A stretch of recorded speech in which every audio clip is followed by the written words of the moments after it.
আমরা খুবই ভুল করেছি কোরআন না বুঝে। গতকাল আমি যুবকদেরকে থ্যাঙ্কস দিয়েছি, মনে আছে না আপনাদের? যুবকরা আমাদের প্রাণ শক্তি। যুবকরা যদি এগিয়ে আসে, কোরআন বোঝার কম্পিটিশনে যদি এগিয়ে আসে, কতই না ভালো হবে যদি তারা কোরআন পড়তে শেখে এবং কোরআন বোঝে। তাহলে তারা কোরআনের দিকে আকৃষ্ট হবে এবং কোরআনকেই জীবনের একমাত্র পাথর হিসেবে গ্রহণ করবে। সে কথাগুলি আমি সামনে গিয়ে বলব। তো আল্লাহ তাআলা বলছেন যে এই কোরআনের মধ্যে শুধু নামাজ রোজা হজ যাকাত না। আমি গতকাল বলছিলাম, মনে আছে আপনাদের, যে শুধু নামাজ রোজা হজ যাকাত হইলে শুধুমাত্র 1 পারা বা 2 পারা কোরআন শরীফ নাজিল করলেই হইতো, 30 পারা নাজিল হইল কেন? এই কথা তো মাথার মধ্যে ঢোকা উচিত আমাদের। যেহেতু চিন্তা করি না, তাই মাথার মধ্যে ঢোকে না। চিন্তা করলে তবে না ঢুকবে। এখন দেখুন, আল্লাহ তাআলা বলছেন, আমি আমার নবীকে ওহীর মাধ্যমে মুসা, নূহ, ইব্রাহিম, আদম প্রাগৈতিহাসিক ঘটনাবলী আমি এর দ্বারা জানাইছি কোরআন দিয়ে। রাসূল তো সেখানে উপস্থিত ছিলেন না। আল্লাহ তাআলা বলছেন, তিলকা মিন আম্বাইল গায়বি নূহিহা ইলাইকা মা কুনতা তা'লামুহা আনতা ওয়ালা কওমুক মিন ক্বাবলি হাযা। তিলকা মিন আম্বাইল গায়ব, এটা হচ্ছে সেই অজ্ঞাত ঘটনা যা ওহীর মাধ্যমে আমি আপনাকে জানাইছি। তা না হলে আপনি এবং আপনার কওম, আপনার জাতি এই সম্পর্কে কিছুই জানতো না। না ইব্রাহিমের ঘটনা, না নূহের ঘটনা, না মুসার ঘটনা, এগুলো কিছুই জানতেন না। হযরত ইউসুফ আলাইহিস সালামের কথা বলে আল্লাহ তাআলা বলছেন, যালিকা মিন আম্বাইল গায়বি নূহিহি ইলাইকা ওয়া মা কুনতা লাদাইহিম ইজ আজমাউ ওয়া হুম ইয়ামকুরুন। এটা হচ্ছে সেই অজ্ঞাত কাহিনী যা আমি ওহীর মাধ্যমে আপনাকে জানাইছি। অথচ তার ভাইয়েরা যখন ইউসুফ আলাইহিস সালামের বিরুদ্ধে ষড়যন্ত্র করছিল, তখন আপনি তার কাছে ছিলেন না। আমি আপনাকে জানাইছি ওহীর মাধ্যমে। মূসা আলাইহিস সালামের ঘটনা আল্লাহ তাআলা বলে তারপরে বলতেছেন, ওমা কুনতা বিজানিবিল গারবি ইজ কাদাইনা মূসা আমরা ওমা কুনতা মিনাশ শাহিদিন। মূসা আলাইহিস সালাম তিনি পশ্চিম, সেই সিনাই পর্বতের পশ্চিম দিগন্তে, পশ্চিম প্রান্তে তিনি যখন আক্রান্ত হয়েছিলেন, সেখানে আপনি উপস্থিত ছিলেন। আমি আপনাকে ঘটনার মাধ্যমে জানাইছি। মূসা আলাইহিস সালামের উপরে যেখানে ওহী নাজিল হয়েছিল, সে জায়গাটাও আল্লাহ তাআলা আমাকে দেখাইছেন। আলহামদুলিল্লাহ। মিশর কায়রো এর রাজধানী, মিশরের রাজধানী কায়রো, জামিয়া আল আজহার পৃথিবীর বহু পুরাতন ইউনিভার্সিটি,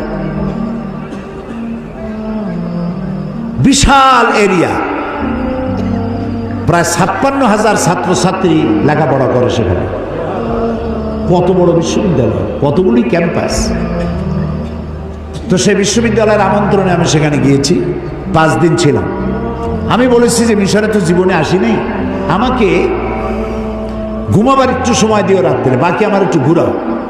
5 দিনে 4,500 কিলোমিটার দৌড়াইছি। সিনাই পর্বতের সেইখানে গিয়েছি যেখানে ওহী নাজিল হয়েছিল। মূসা আলাইহিস সালাম মাদায়েন থেকে এসেছেন, প্রচন্ড ঠান্ডা, পথ হারিয়ে ফেলেছেন। স্ত্রীকে বলছেন, সাথীদেরকে এখানে অপেক্ষা করো, আমি একটু ওই যে আগুন দেখা যায়, আমি হয় আগুন আনবো, আর না হয় আগুন দিয়ে আলো দিয়ে রাস্তা চিনে নেব কোন দিকে যেতে হবে।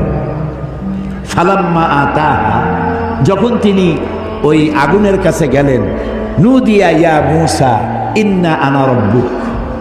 হে মূসা, এটা আগুন টাগুন কিছু না, আমি তোমার রব, আমি তোমার আল্লাহ। ফাখলানা আলাইক ইন্নাকা বিল ওয়াদিল মুকাদ্দাসি তুয়া।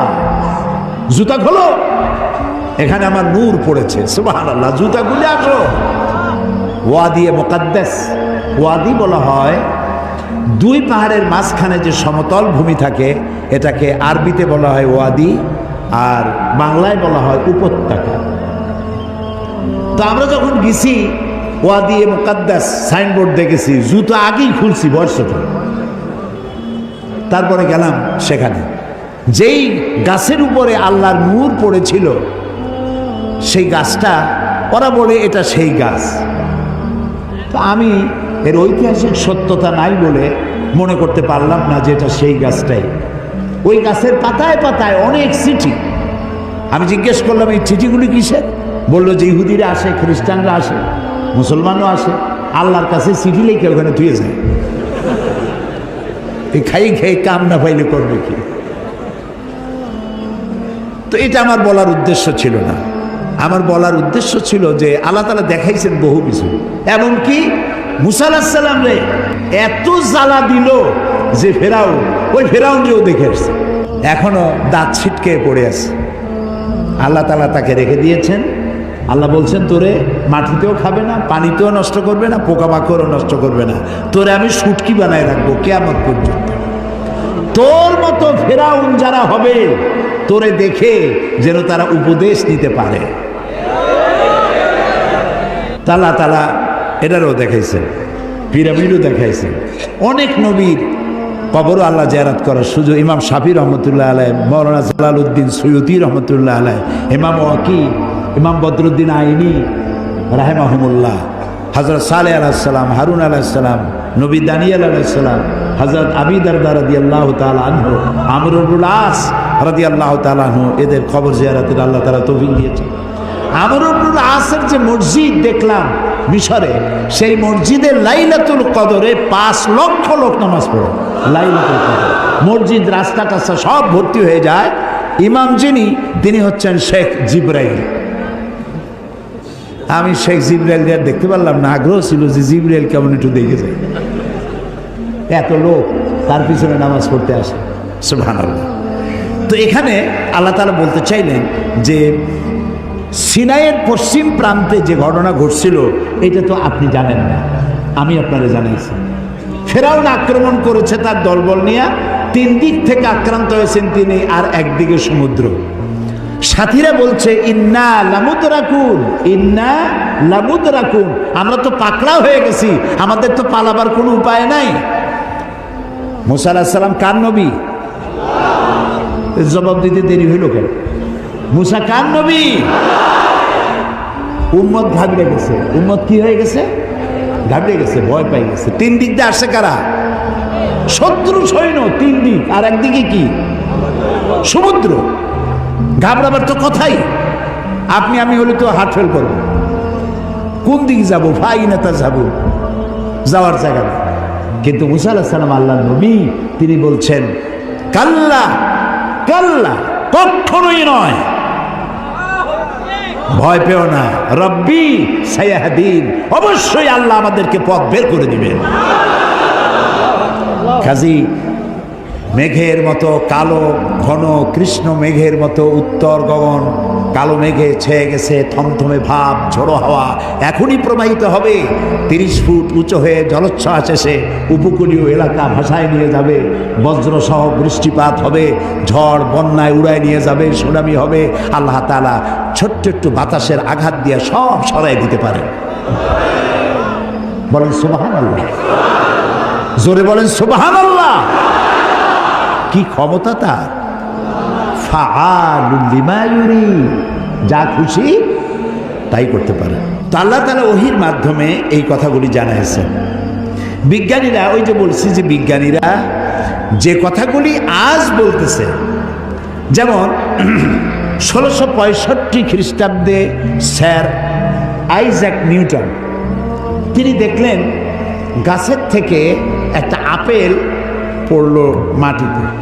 তিনি তখন চিন্তা করলেন যে আপেলটা মাটিতে পড়লো কেন, এটা তো উপরে উঠে যেতে পারত। এইটা চিন্তা করলেন। চিন্তা করে করে 1665 খ্রিস্টাব্দে তিনি মাধ্যাকর্ষণ শক্তি, ল অফ গ্র্যাভিটেশন, এটা আবিষ্কার করলেন। কত খ্রিস্টাব্দে? 1665। অথচ কোরআনে কারীম স্যার আইজ্যাক নিউটনের জন্মের 1000 বছর আগে সূরা ফাতির 41 নম্বর আয়াত আল্লাহ তাআলা বলছেন ইন্নাল্লাহা ইউমসিকুস সামাওয়াতি ওয়াল আরদা আন তাজুলা, নিশ্চয়ই আল্লাহ তাআলা চন্দ্র, সূর্য, গ্রহ, নক্ষত্র সব একটার সাথে আরেকটাকে সম্পৃক্ত করে রেখেছেন, যাতে একটার থেকে আরেকটা বিচ্ছিন্ন হয়ে না যায়। এটাই হচ্ছে ল অফ গ্র্যাভিটেশন।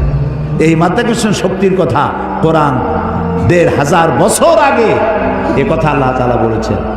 তো দুর্ভাগ্য, কোরআন বুঝি না, কোরআন শুধু সবের নিয়তে পড়ি।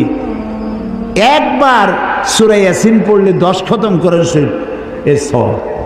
এই যদি হয় তাহলে গোটা কোরআন শরীফ পড়ার আমার দরকারটা কি? খালি সূরা ইয়াসিন পড়লেই তো হলো। 3 বার সূরা ইখলাস পড়লে 1 খতম কোরআন শরীফের সব। তাহলে কোরআন পড়বি কেন মানুষ? আহারে মানুষ, আহারে কপাল পড়া মানুষ। এখন চন্দ্র, সূর্য, গোটা সৌরজগৎ সব ঘুরছে। এটা কোপার্নিকাস, গ্যালিলিও, নিউটন, আইনস্টাইন ওনারা আবিষ্কার করেছেন যে সব কিছু ঘুরছে। এটা বলতেছেন ওনারা এই কয়েকশো বছর আগে।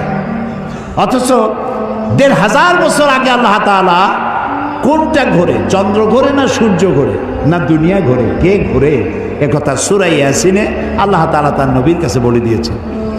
লাশ-শামসু ইয়ানবাগি লাহা আন তুদরিকাল কামারা ওয়ালাল লাইলু সাবিকুন নাহার ওয়া কুল্লুন ফি ফালাকিন ইয়াসবাহুন।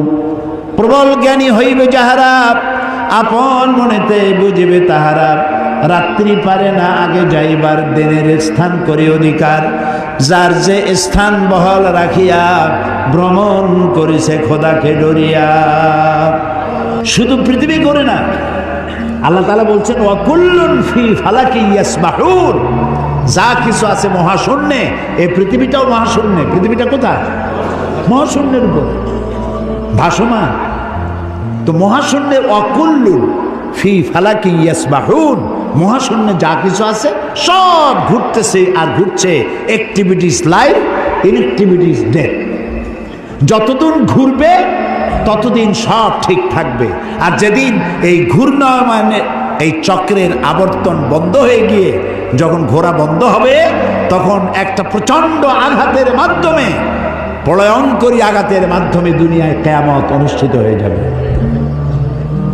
তো আল্লাহ তাআলা কোরআনে কারিমে এই কথাগুলি অনেক আগে বলে রেখেছেন।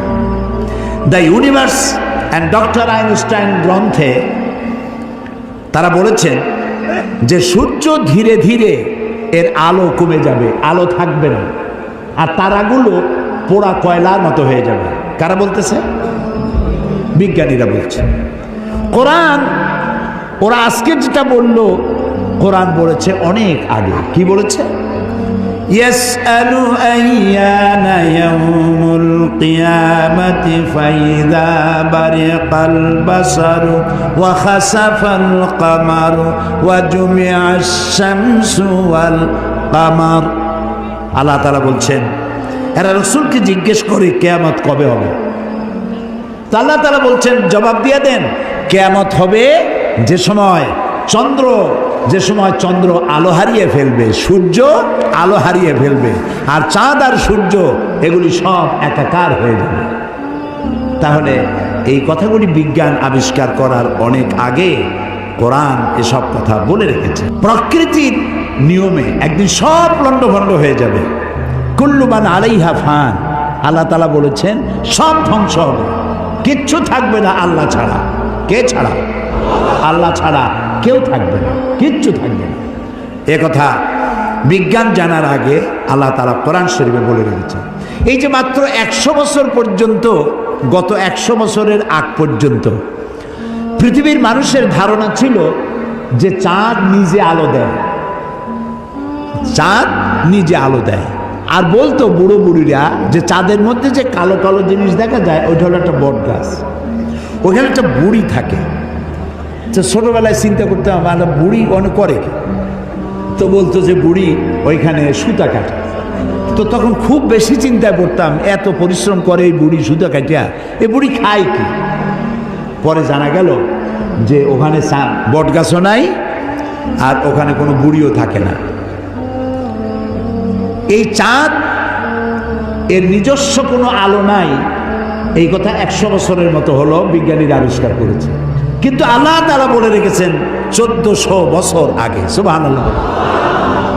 আল্লাহ তাআলা সূর্যকে বলেছেন, খুব লক্ষ্য করুন, সূর্যের আরবি হচ্ছে শামসুন, সেরাজুন, ওয়াহাজুন, দিয়াউন, এগুলি সূর্যকে বলা হয়েছে। এর অর্থ কি? সূর্যকে বলা হয়েছে আলো, আলো উৎপাদনকারী, উত্তাপ সৃষ্টিকারী, আলো বিকিরণকারী, উত্তপ্ত, উজ্জ্বল, প্রজ্জ্বল, আলো বিকিরণকারী, এটা হলো সূর্য। আর চাঁদ সম্পর্কে কি বলছে লক্ষ্য করুন। আলাম তারা কাইফা খালাকাল্লাহু সাবআ সামাওয়াতিন তিবাকা وجعل القمر فيهن نورا وجعل الشمس سراجا। মহাপবিত্র সেই মহান সত্তা আল্লাহ রাব্বুল আলামিন, যিনি 7 আসমান সৃষ্টি করেছেন। ওয়াজআলাল কামারা ফীহিন্না নূরান, আর যিনি চাঁদ সৃষ্টি করে তার মধ্যে আলো দিয়েছেন। ওয়াজআলাশ শামসা সিরাজা, আর সূর্যকে করেছেন উজ্জ্বল আলো সৃষ্টিকারী। দেখো সূর্যকে বলা হলো শামসুন, উত্তপ্ত আলো, উত্তাপ সৃষ্টি করে যেটা, সেটার নাম শামসুন, সিরাজুন, ওয়াহাজুন, দিয়াউ। আর চাঁদের কথা বলতে কি আল্লাহ তাআলা বলেছেন কামারা মুনিরা। চাঁদের আরবি হলো কামার, আর মুনিরা মানে আলোক প্রাপ্ত। চাঁদের নিজের কোনো আলো নাই, আলো প্রাপ্ত হয়ে সেই আলো সে বিকিরণ করে। এই কথা কোরআন শরীফে আল্লাহ তাআলা 1400 বছর আগে বলে দিয়েছেন। সুবহানাল্লাহ। এরপরে আপনারা দেখুন, এই যে উদ্ভিদ, গাছপালা, গাছ আমাদের জীবনের শত্রু নাকি? গাছ আমাদের কি? কাজে যেখানে পান সমানে কাটে। মানুষ সমানে গাছ কাটে, কিন্তু যে পরিমাণ কাটে সে পরিমাণ গাছ তারা লাগায় না। এই গাছ সম্পর্কে, গাছ আমাদের যে বন্ধু, গাছটা আল্লাহ রাব্বুল আলামিন আমাদের জন্য নিয়ামত হিসেবে দিয়েছেন। এটার কাজ হচ্ছে কি? আল্লাহ তাআলা বলছেন ওয়াল আরদা বা'দা যালিকা দাহাহা আখরাজা মিনহা মাহা ওয়া মারআহা।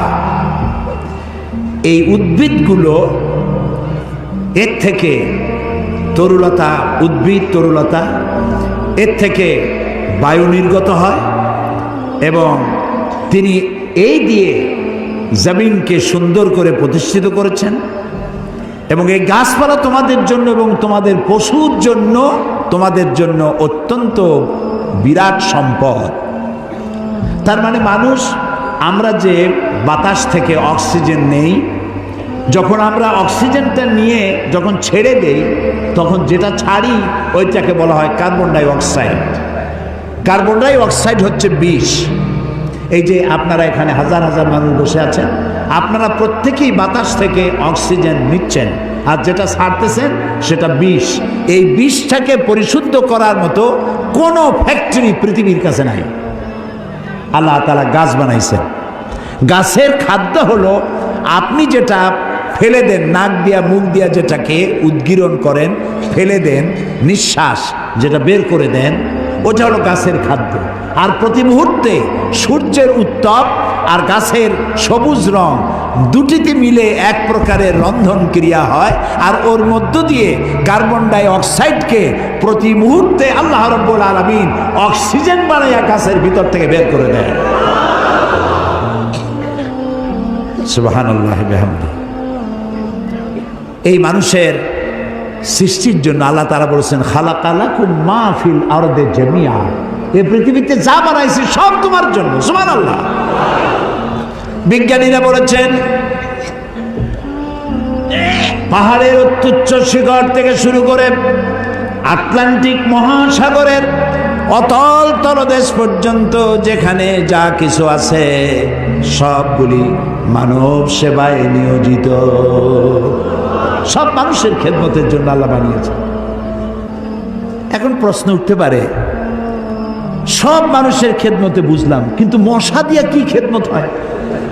মশার কামড়ে চোটে বাড়ি থাকতে পারি না, এ প্রশ্ন উঠতে পারে কিনা?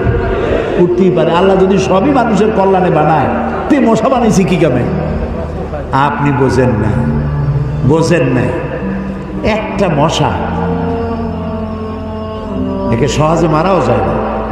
ওকে বহু কায়দা করে হাতটা আস্তে নিয়ে যেইটা মারবেন তার আগেই সে উড়ে চলে যাবে, খুব চালাক। এই মশা কি জন্য বানাইছেন আল্লাহ? এখন দেখেন, এই মশা মারার জন্য কত company, Mortein, aerosol, ICI company, মশারি, কত রকমের ওষুধ আর মশারি, এগুলো বানাবার পেছনে লক্ষ লক্ষ শ্রমিক কাজ করে, আর লক্ষ লক্ষ মানুষের পেটের ভাত জোটে। আপনি তো বুঝবেন না কোনটার মধ্যে কি জিনিস আছে, আল্লাহ বানাইছে কেন? তোমার মাথায় তো কুলাবে না। মশা আছে বলেই তো মশারি, মশা আছে বলেই তো মর্টিন বিক্রি হয় জম্মের মতো। এখন চিন্তা হইতো, তাহলে সাপ বানাইছে কেন? সাপ বানাইছে কেন তা জানুন না তো? সাপের চামড়া দিয়া, সাপের চামড়ার মেলা দাম, এ দিয়ে ভ্যানিটি ব্যাগ তৈরি হয়, মহিলারা ব্যবহার করে, খুব দামি। আর সাপের বিষ, এটা দিয়ে ঔষধ তৈরি হয়। সব থেকে বিষাক্ত সাপ যেটা, যেই সাপের বিষ ব্লাড টাচ করার সাথে সাথে মানুষ মারা যায়, এই ধরনের মারাত্মক আফ্রিকান কোবরা, সেই সাপের বিষ দিয়ে মানুষের জীবন রক্ষাকারী লাইফ সেভিং মেডিসিন তৈরি হয়। সুবহানাল্লাহ। মরবে ঠিক, মানুষ মরবে ঠিক, কিন্তু মরার আগেও কথা বলে মরবে, এরকম ওষুধ সাপের বিষ দিয়ে তৈরি হয়। সুবহানাল্লাহ, সুবহানাল্লাহ। আমরা আল্লাহ তাআলার সৃষ্টি সম্পর্কে গবেষণা করলেই বুঝতে পারবো। আর চিন্তা ভাবনা না করলে, খালি যদি খায়, জম্মের খাওয়া খাইয়া পেট একটা তরমুজের সাইজ বানায় খালি, কিন্তু চিন্তা করে না খাইলাম কি। প্রিয় ভাই সব, এরপরে আল্লাহ তাআলা এই কোরআন শরীফের মধ্যে বলেছেন, আমি তোমাদেরকে পানি দিয়েছি। কি দিয়েছি বলেন না? পানি। জীবনের জন্য পানি সব থেকে বেশি প্রয়োজন। জীবনের জন্য সব থেকে বেশি প্রয়োজন কি? পানি। এই পানি, এর এক নাম হলো জীবন। পানির এক নাম, এই পানি যদি বগুড়ায় 10 ফিট উঁচু হয়ে আসে, নাম হবে কি? মরণ। একটু আগেই জীবন, পর মুহূর্তে মরণ। এই পানি আল্লাহ তাআলা জীবনের জন্য পানি সৃষ্টি করেছেন। ফারাক্কার বাঁধটার নানান রকমের বাঁধ দিয়ে, আন্তর্জাতিক নদীর বাঁধটার দিয়ে পানির সর্বনাশ হবে, নদীর নাব্যতা কমে যাবে, আপনার পানির সংকট হতে পারে। এটা সব থেকে বেশি কে জানে? এই আল্লাহর নামে তো আসছে কোন কেন? কে জানে? ওই আল্লাহ রাব্বুল আলামিন প্রাণী জগতের সবচাইতে বেশি প্রয়োজনীয় যেই জিনিসটি পানি, সেই পানির জন্য আল্লাহ রাব্বুল আলামিন একটি মহাদেশ, যেটা শুধু পানির পাহাড়, অর্থাৎ বরফের পাহাড় দিয়ে ঘেরা একটা মহাদেশ, মানুষ নাই, জন নাই, মহাদেশটা শুধু পানির বরফের পাহাড় দিয়ে আল্লাহ বানায় রাখছেন। নাম কি? অ্যান্টার্কটিকা। এখানে শুধু আছে শ্বেত ভল্লুক আর আছে পেঙ্গুইন, পেঙ্গুইন পাখি। এই পেঙ্গুইন পাখি পানির মধ্যেও ডুবাইতে পারে, বাতাস দিয়েও উঠতে পারে। এই পেঙ্গুইন পাখিগুলি আমি দেখেছি, সে ডিম পেড়ে তাকে 3 মাস 90 দিন ডিমে তা দিতে হয়। ডিমটা পারলো কিসের মধ্যে? বরফের মধ্যে। এখন ওর তো তাপ না হলে তো ফুটবে না, সেই জন্য ওইটার উপরে তাকে দাঁড়ায় থাকতে হবে। পেঙ্গুইন কিন্তু আবার এই শুইতে বসতে পারে না, দাঁড়ায় থাকে। আর গায়ে একটা কালো চাদরের মতো, বুকটা সাদা, মনে হয় সৌদি প্রিন্স। হাঁটেও খুব কায়দা করে, জমিদারি স্টাইলে হাঁটে। তো বাচ্চা ডিম দিয়ে ডিমের উপরে সে দাঁড়ায় থাকে, তার শরীরের একটা অংশ ডিমের উপরে দিয়ে দাঁড়ায় থাকে। 3 মাস 90 দিন দাঁড়ায় থাকতে হবে। এই 90 দিন সে খাবে কি? ওর স্বামীকে, পুরুষ পেঙ্গুইনকে আল্লাহ এত দয়া দিছেন, ও মাছ ধরে ধরে প্রত্যেক দিন ওর বউরে খাওয়ায়। সুবহানাল্লাহ, সুবহানাল্লাহ। এই যে টেলিভিশনের মধ্যে নানান রকমের আছে কি বলে চ্যানেল, এইসব হাবিজাবি উল্লুক মার্কা লাভ ঝাপ না দেখা অ্যানিমেল প্ল্যানেট দেখেন, ডিসকভারি দেখেন, ন্যাশনাল জিওগ্রাফি দেখেন। পশুর মধ্যেও কত মায়া আল্লাহ দান করেছেন। আমার নিজের চোখে দেখলাম এক ক্ষুধার্ত ক্ষুধার্ত বাঘ না সিংহী, এই সিংহী ক্ষুধার্ত একটা হরিণের পালের উপরে জাম্প করেছে, হরিণ দিছে দৌড়, কিন্তু একটা বাচ্চা হরিণ সে কোনো রকম দাঁড়ায় আবার পড়ে যায়, দাঁড়ায় মনে 3-4 দিন হয়েছে, দৌড়াইতে পারে না। সিংহটা ওর কাছে গেল, আমি মনে করলাম যে খাইয়ে ফেলাবে এখন। তা দেখলাম যখন হরিণটা পড়ে যায় তখন হাতটা দিয়ে এরকম উঁচু করে দাঁড় করায় দেয়, এইভাবে দাঁড় করায়, লোক শুয়ে পড়লো, দাঁড় করালো, সে এরকম ঠেলতে ঠেলতে নিতে নিতে সিংহীর বাচ্চাগুলি যেখানে শোয়া সেইখানে এই বাচ্চাটাকে নিয়ে গেল, নিয়ে নিজে কাইত হয়ে শুয়ে পড়লো। বাচ্চারাও, সিংহের বাচ্চারাও দুধ খাইলো, হরিণের বাচ্চাটাও দুধ খাওয়ালো। তার মানে এই সিংহ তার হিংস্রতা মাতৃত্বের স্নেহের সামনে এটা অবনমিত হয়ে গেছে, হার মেনে গেছে। সুবহানাল্লাহ। আমাদের দেশে যখন মারামারি হয় একটু বোঝা উচিত যে কারে মারতেছি। এই যে মারতেছি, ওর বউ তো বিধবা হয়ে যাবে, ওর বাচ্চাটা তো এতিম হয়ে যাবে। এই চিন্তা যদি আমাদের থাকতো, পশুর যে জ্ঞান আছে আমাদের তাও নাই। এই পৃথিবীতে যত কুমিরে মানুষ মারলো, কুমিরে খাইলো, হাঙ্গরে খাইলো, বাঘে খেলো, সাপে খেলো, পৃথিবীর সমস্ত প্রাণী, হিংস্র প্রাণীরা যত না মানুষ মেরেছে তার থেকে 1000 গুণ বেশি মানুষেরা নিজেরা মারামারি করছে, বেশি মরেছে, বেশি। আকল কাজ করে না, কমন সেন্স কাজ করে না। তো আল্লাহ তাআলা এই পানি দিয়েছেন, পানির অনেক দাম। এই যে এখানে মহিলাদের মাহফিল ছিল, আপনারা যত পুরুষ আসছেন এর থেকে কোনো অংশে কম হয় নাই। এত মেয়ে লোক আসছিল সকাল 10টায়, আলহামদুলিল্লাহ। আমি বগুড়ার সমস্ত মা বোনদেরকে আমার অন্তরের অন্তঃস্থল থেকে ধন্যবাদ জানাই। তারা বহু প্রশ্ন আমাকে করেছেন, এক গাদা প্রশ্ন, সব প্রশ্নের জবাব দিতে গেলে হয়তো রাত এই পর্যন্ত হয়ে যেত। এত প্রশ্ন করছে, খাইয়া না খাইয়া যদ্দূর পারছি জবাব দিছি। তার মধ্যে একটা প্রশ্ন ছিল পানির ব্যাপারে, পানি অপচয় করা যাবে কিনা।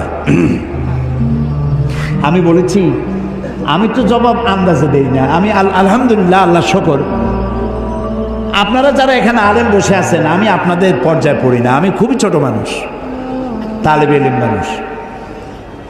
আমি যেটুক পড়েছি সেটুক বলি, না পড়িয়া না দেখা আন্দাজে গপ্প করি না। তো আমি হাদিসে পড়েছি, সাহাবায়ে কেরাম প্রশ্ন করেছেন রসুলের কাছে, আমরা উজু করতে গেলে রসুল বলেছেন পানি অপচয় করবা না। সাহাবী একজন প্রশ্ন করলেন যে উজু করতে গিয়ে একটু বেশি পানি খরচ হলে তাতে কোনো অসুবিধা আছে? রসুল জবাব দিলেন, তুমি যদি প্রবাহিত নদীর কিনারে দাঁড়াইয়া উজু করো পানির অপচয় করতে পারবা না। সুবহানাল্লাহ বলবেন না? এখন আপনি কত পানি খরচ করেন দেখেন তো, টেপ একটা সাইয়া দিয়া জনমের মতো, একটা চায়ের কাপ ধুইতে গিয়ে একটা কলস ধোয়ার পানি খরচ করতেছে। বগুড়া কি গ্যাস আছে? আছে। একটা মেসের কাঠি খরচ হবে সারা দিন, গ্যাসের চুলা চলতে থাকে। আপনি আল্লাহর নিয়ামতের না শকর, একটা মেজের কাঠি দিলেই তো যখন খুশি তখন আপনি জ্বালাইতে পারেন। আপনি কেন বাড়িতে বলেন না যে জ্বালাই রাখবে না? অধিকাংশ বাড়িতে এইভাবে এই গ্যাসের চুলা জ্বলে থাকে বলে আমরা খবর পেয়েছি। অন্যায়। প্রত্যেকটি নিয়ামত সম্পর্কে কিয়ামতে আল্লাহর কাছে জবাবদিহি করতে হবে। কাজে এগুলি নিয়ামত। এখন এই পানি আল্লাহ তাআলা বলছেন, দেখো সৃষ্টি জগতের জন্য পানি প্রয়োজন, সেই পানিটা আমি জলাধার করেছি। এই নদীগুলো কে কাটছে? আছে না বগুড়া নদী আছে না, নাম কি? করতোয়া নদী। আর না করতোয়া এখন তো দৈনিক পত্রিকা, নদী গেছে পত্রিকা হয়ে। বাঙালি যমুনা, ও যমুনা আছে।